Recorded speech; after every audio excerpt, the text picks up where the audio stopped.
You might have noticed that there's not a textbook for this course. A lot of the reason for that is because there really isn't a textbook that has been written that addresses everything that I want us to explore in this course. And because the field is changing so quickly that it's hard to keep things that are really up to date with the way people are actually using technology.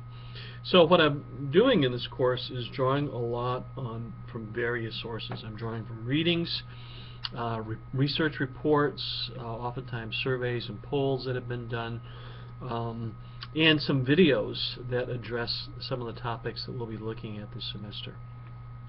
So at the beginning of each week, to kind of help familiarize you with the readings, I'm going to put together a video like this one, brief 2-3 minute video that kind of introduces you to the readings and videos for that week, essentially to tell you a little bit about what's in them and why I've selected them, why I think they're important for this week.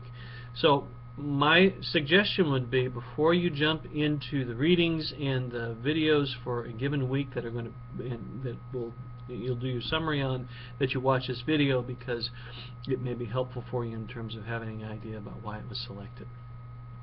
So for this week, there are 2 videos and 1 reading. I mentioned the reading is from a new book. Oh, I have it here somewhere. There it is. This book right here, The Couple and Family Technology Framework, which is brand new. Literally, I just got it about 2 weeks ago. And in fact, one of the co-authors is a new member of our HDFS department, somebody by the name of Marky Blummer, who just moved here from University of Nevada in Las Vegas. So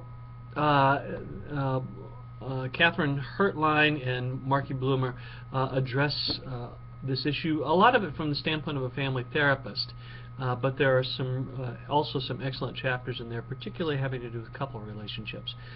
So the first reading I have for you in this course is actually chapter 1 of this book, which addresses the issue of how has technology changed us, how in kind of looks at a number of different ways in which various ways of communicating electronically have altered the way in which we connect as human beings and as families.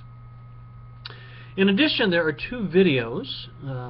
Both of them are TED Talks. I don't know if you're familiar with TED Talks or not, but essentially a TED Talk is a brief 10 to 20 minute lecture by somebody who's an expert in an area.